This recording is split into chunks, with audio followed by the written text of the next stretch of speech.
నమస్కారం. తీర్థయాత్ర కార్యక్రమానికి స్వాగతం.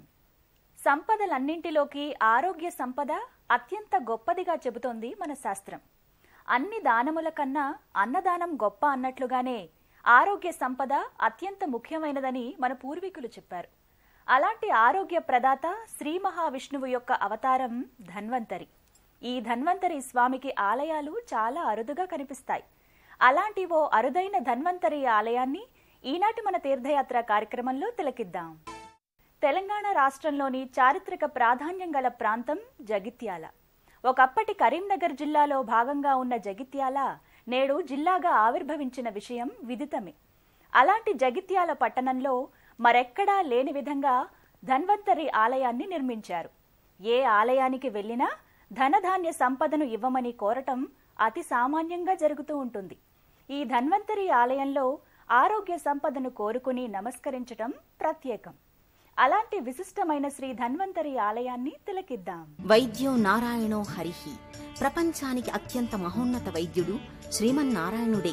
ఆ స్వామికి మరో రూపమే ధన్వంతరి.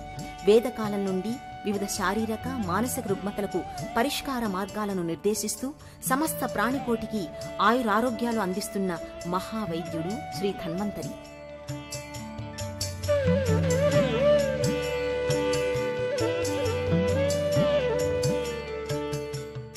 ఆ స్వామి అందించిన శాస్త్ర విజ్ఞానాన్ని కాస్తంత విస్మరించింది భారతావని.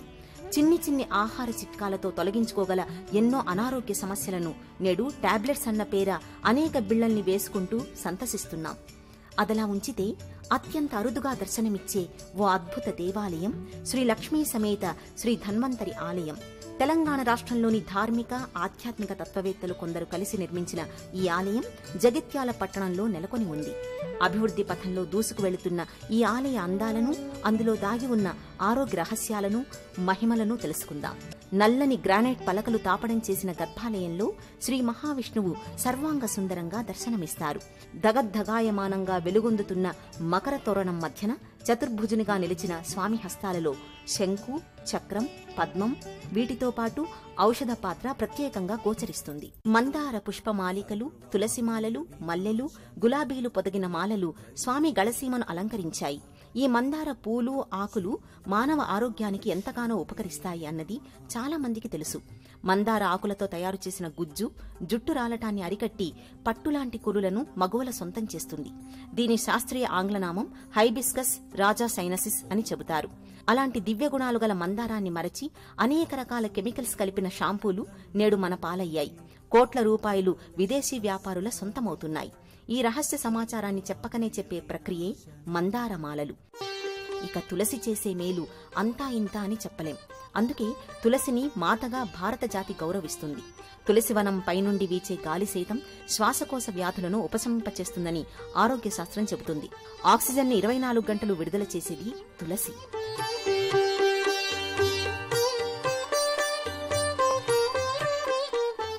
మల్లెలు, గులాబీల పరిమళాలు మనసుకు సుఖశాంతిని, ఆహ్లాదాన్ని కలిగిస్తాయి. అందరూ ఈ మూలికా సంపదను ఏదో ఒకసారి వినియోగించడం జరిగే ఉంటుంది. అంతటి మహిమాన్విత ఆరోగ్యశ్రులను సమకూర్చే స్వామికి మనం ఇచ్చే కృతజ్ఞతే ఈ ధన్వంతరి ఆలయం. గర్భాలయాల ద్వారాలకు పచ్చని తిప్పతీగల తోరణాలు ప్రత్యేకంగా కనిపిస్తాయి. తిప్పతీగ ఓ దివ్య ఔషధ గుణాలు గల మొక్క. జ్వరాన్ని తగ్గించడానికి, బలాన్ని పెంపొందించడానికి తిప్పతీగ ఆకును విశేషంగా చెబుతారు. అలాంటి మూలికల మొక్కలను ఈ ఆలయంలో పెంచుతున్నారు. ధన్వంతరి స్వామి చేతిలో ఔషధ పాత్రను గమనిస్తే మన ఆధ్యాత్మిక సంపదలోని ఔన్నత్యం గోచరిస్తుంది. సంప్రదాయంలో భారతీయ జీవన విధానమైన సనాతన ధర్మంలోని అంశాలు మానవ జాతికి అత్యంత ప్రధానమైన ఆయుష్షు, ఆరోగ్యం, శ్రీ అంటే సంపద నిండి ఉంటాయి. చేసే ప్రతి ఆచారంలోనూ ఇవి కనిపించడం చూస్తాం. మూలమూర్తికి క్రింది భాగాన అంతే శోభతో వెలుగొందుతున్న ఉత్సవమూర్తి దర్శనమిస్తారు.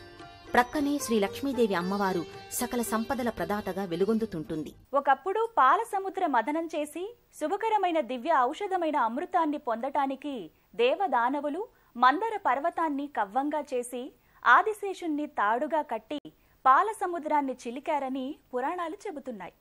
ఏ పని చేసినా కొంత మంచి, కాస్తంత చెడు సంభవించటం సహజమే. ఆధునిక విజ్ఞాన శాస్త్రంలో అభివృద్ధితో పాటు కొన్ని దుష్పరిణామాలు కూడా చోటు చేసుకుంటున్న నగ్న సత్యాలను చూస్తాం. అలాగే పాలసంద్రాన్ని చిలికినప్పుడు చిరాయువునిచ్చే అమృతం, దానితో పాటు హాలాహలం ఉద్భవించినట్లు చెబుతారు. ఆ అమృత కలశంతో ఆవిర్భవించిన దైవమే ధన్వంతరిగా వచ్చిన శ్రీ మహావిష్ణువు. ఆ వివరాలేంటో చూద్దాం. ఏక కలశంతో ధన్వంతరి ఆలయంలోని 3 గోపురాలు శ్వేత సౌధంలా దర్శనమిస్తుంది. పాలసంద్రాన్ని మధించిన తరువాత వచ్చిన అమృత కలశంతో శ్రీ మహావిష్ణువు శంఖుచక్రధారి అయి దర్శనమిస్తారు. ఇక్కడి ప్రధాన గోపురం పైన గోపురానికి నలుమూలల దైవ స్వరూపాలు, మహాశక్తి సంపన్నులైన శ్రీ ఆంజనేయ స్వామి, గరుత్మంతుడు నమస్కార ముద్రలో దర్శనమిస్తారు. ఆలయ ముఖద్వారం పైభాగాన శ్రీ లక్ష్మీనారాయణులు శేషపాన్పుపైన దర్శనమిస్తారు. వెనుక భాగాన ధ్వజస్తంభం ఆకాశాన్నంటుతున్నట్లుగా కనిపిస్తుంది. ముఖద్వారంలో సన్మంగళాకారుడైన శ్రీ వినాయక స్వామి మూర్తి బహు అందంగా నిర్మించబడింది. ఆలయాల మధ్యన ఎత్తైన కీర్తి ధ్వజం గంటల సవ్వడులతో ధన్వంతరి స్వామిని, ఆయుర్వేద శాస్త్రాన్ని జగతికి చాటి చెప్పే రీతిలో సగర్వంగా సభక్తికంగా నిలుస్తోంది. ఆలయ ప్రాంగణంలో చెరువును ఆనుకుని ఎత్తైన శిఖరంపై నాగశిల్పాన్ని ప్రతిష్ఠించారు. నాగసర్పదోష నివృత్తికై శ్రీ సుబ్రహ్మణ్యేశ్వరుణ్ణి ఆరాధిస్తారు. ఎంతో సుందరంగా మలిచిన ఆ స్వామి ఆకృతి తేజోవంతంగా నిలిచి ఉంటుంది. విశాల ప్రాంగణంలో నిర్మించిన ఈ ధన్వంతరి ఆలయంలో ఆరోగ్యం, ఆనందం, ఆహ్లాదాన్ని కలిగించే విశేష అంశాలు ఎన్నో ఉన్నాయి. భజనలు, కోలాటాలు, ఇలా మనసుకు శరీరానికి ఆనందాన్ని, ఆరోగ్యాన్ని అందించే కార్యక్రమాలను దర్శిద్దాం. విశాల ప్రాంగణంలో నిర్మించిన ఈ ధన్వంతరి ఆలయం ఎప్పుడూ భక్తులతో సందడిగా కనిపిస్తుంది. చెరువుకు సమీపాన ఉండడంతో చల్లని గాలులతో ఈ ఆలయ ప్రాంగణం ప్రశాంతంగా భక్తులకు మనోల్లాసభరితంగా భాసిల్లుతోంది. రానున్న కాలంలో ఈ చెరువును సుందరీకరించి మినీ ట్యాంక్ బండ్లాగా వివిధ పూల వృక్షాలతో విహారస్థలిగా చేయనున్నారు. ప్రక్కనే పచ్చటి పంట పొలాలు, గృహ సముదాయాలు, ఔషధ మొక్కలు కలగలిసిన శ్రీ ధన్వంతరి ఆలయం కొత్త హంగులను సొంతం చేసుకుంటుంది.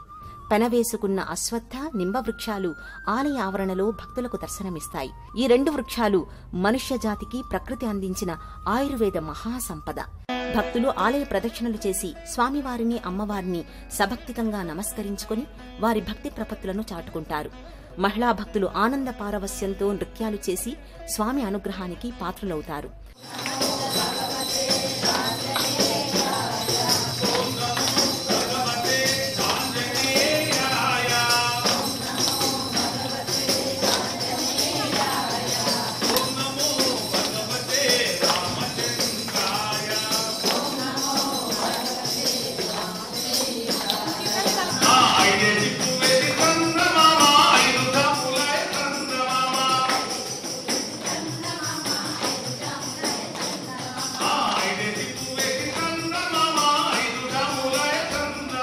భారత సంప్రదాయంలో ఆచరించే ప్రతి ఒక్క చర్యకు శాస్త్రీయ అంతరార్థం గోచరిస్తుంది.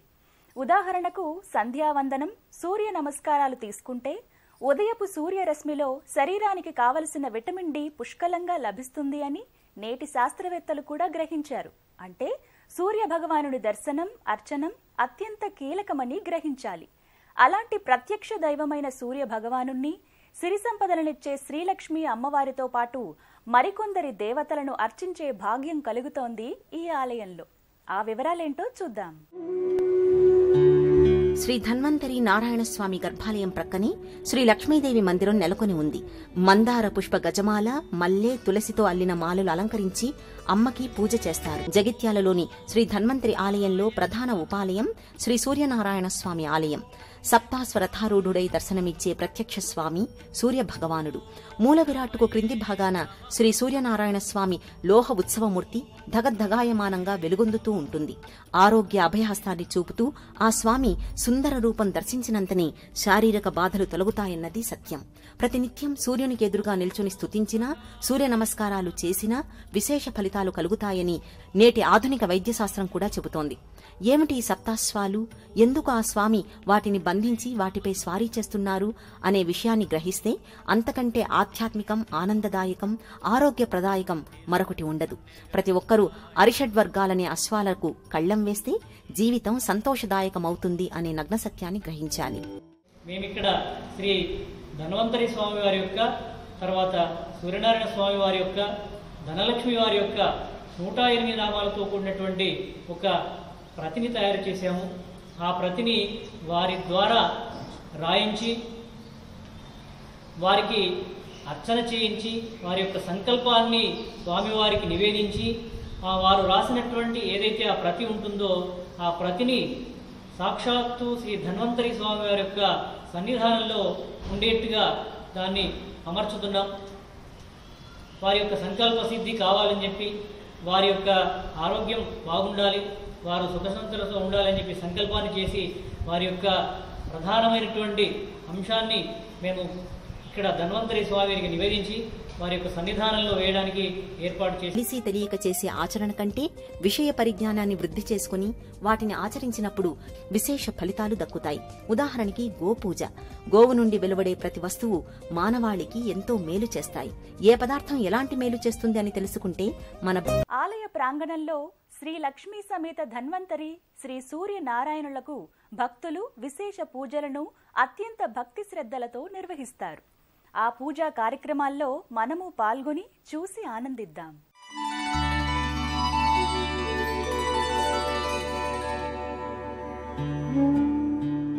స్వచ్ఛమైన పాలరాతి తాపడం చేసిన మరో మండపంలో భక్తుల కోలాహలం ఒకవైపు, గర్భాలయంలో స్వామివారికి జరిగే క్షీరాభిషేకం మరోవైపు కన్నుల పండుగగా శోభిస్తుంటుంది.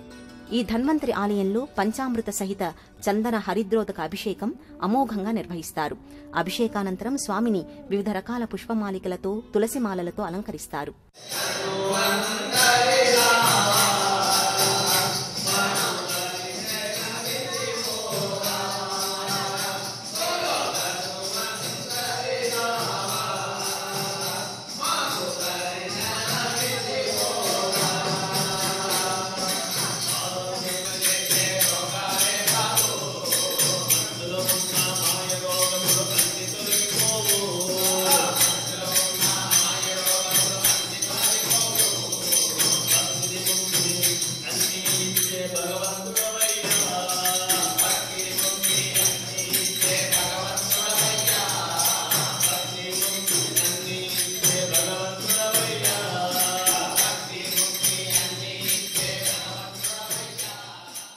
ఆధ్యాత్మికతతో ఉన్న ఆరోగ్య సూత్రాలను ఎలుగెత్తి చాటే ఆలయం ఈ ధన్వంతరి ఆలయం.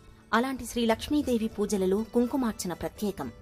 మహిళలందరూ వరుసగా కూర్చుని పత్ర, పుష్ప, కుంకుమాలతో సహస్ర కుంకుమార్చనలు ఘనంగా నిర్వహిస్తారు.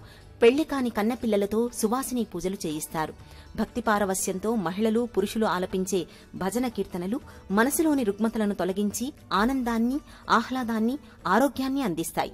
శ్రీ ధన్వంతరి లక్ష్మీనారాయణ స్వామి వారి గర్భాలయానికి ఎదురుగా స్వామివారి వాహనమైన గరుత్మంతుని మందిరం నెలకొని ఉంది. ముకుళిత హస్తాలతో స్వామికి నమస్కరిస్తూ గరుత్మంతుడు స్వామి భక్తిని భక్తులకు తెలియచేస్తుంటాడు.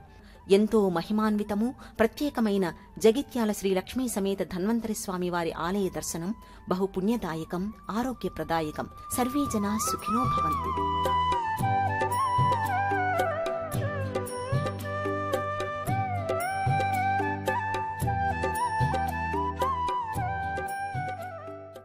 జగిత్యాల జిల్లా కేంద్రమైన జగిత్యాల పట్టణంలో నిర్మితమైన శ్రీ లక్ష్మీ సమేత శ్రీ ధన్వంతరి సూర్యనారాయణుల ఆలయ దర్శనం ప్రతి ఒక్కరూ చేయాల్సిన విశేష ఆలయం. జగిత్యాల టౌన్లో నెలకొన్న ఈ ఆలయాన్ని తీర్థయాత్ర ద్వారా దర్శించుకోవటం మన అదృష్టం. ఆ స్వామి మనందరికీ సంపూర్ణ ఆరోగ్యాన్ని ప్రసాదించాలని వేడుకుందాం. మరో తీర్థయాత్రలో మళ్ళీ కలుద్దాం. అంతవరకు సెలవు. నమస్తే.